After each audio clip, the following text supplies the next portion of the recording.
In this video, we'll be looking at a review of all the quadrilaterals and their properties. It'll be kind of brief, but we'll just go through it. So here are a bunch of questions. I want you to see if you can answer these on your own before we go through them. So pause and give them a shot. All right, so blank rectangles are squares. Well, some rectangles are squares because all squares are rectangles, but only some rectangles are squares. I can draw you lots of examples of rectangles that are not squares. Blank kites are parallelograms? Well, no kites are parallelograms. They're in a separate family completely. Blank squares are triangles. Well, obviously, no squares are triangles. Blank rhombuses are quadrilaterals. All rhombuses are quadrilaterals. Okay, that's wrong. I should say good job there, because all rhombuses are quadrilaterals. Blank parallelograms have four congruent angles. Well, some parallelograms have four congruent angles, and that's if they are a rectangle. Blank kites have congruent diagonals. No kites have congruent diagonals. Another mistake there. Kites do not have congruent diagonals because that would make them a rhombus. Sorry, it would make it a rectangle, and the rectangle is a parallelogram and not a kite anymore. Blank squares are rectangles. All squares are rectangles. All right, here's our little Venn diagram. This is important that you memorize and know what this Venn diagram looks like. So take a second and pause it and see if you can fill this in on your own. All right, up top, we have quadrilaterals because that's the biggest part of the family. It's the most outside, all-encompassing part. Now, in this family group, we have our parallelograms. And inside that family, we have rectangles and rhombuses in their own little separate circle, but they overlap to create squares.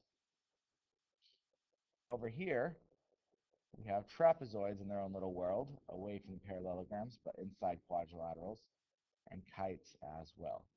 So make sure you know this chart and understand what it looks like.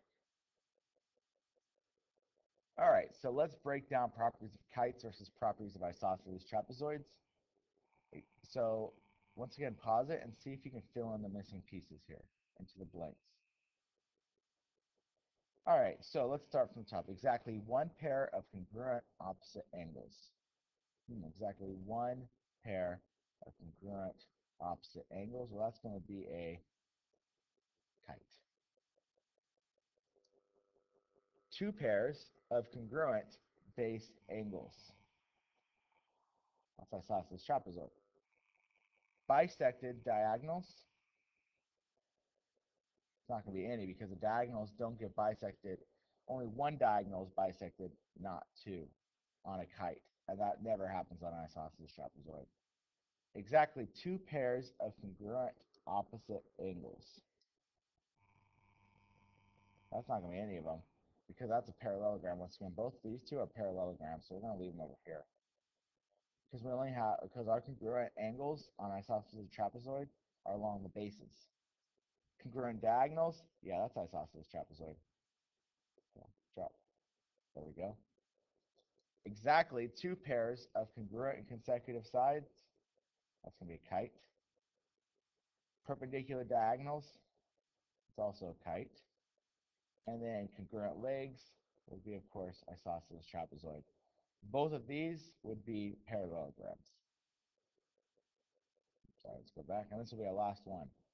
Pause it and fill in the blanks and the pictures and see if you get them right. All right, a blank is a quadrilateral with both pairs of opposite sides parallel. Well, that's a parallelogram. And an example parallelogram would be right here. A blank is a parallelogram with four congruent sides. You might want to be tempted to say square, but the definition of a rhombus is four congruent sides. Remember, a square is four congruent sides and four congruent angles. A blank is a parallelogram with four right angles. That's a rectangle. A blank is a parallelogram with four congruent sides and four right angles. That's a square. It has to have both conditions to be a square. A blank is a quadrilateral with two pairs of adjacent sides congruent and no opposite sides parallel. That would be a kite. And a blank is a quadrilateral with exactly one pair of parallel sides, and that's a trapezoid, of course. So that's a brief review. Please do the homework that goes along with the review. Thanks for watching.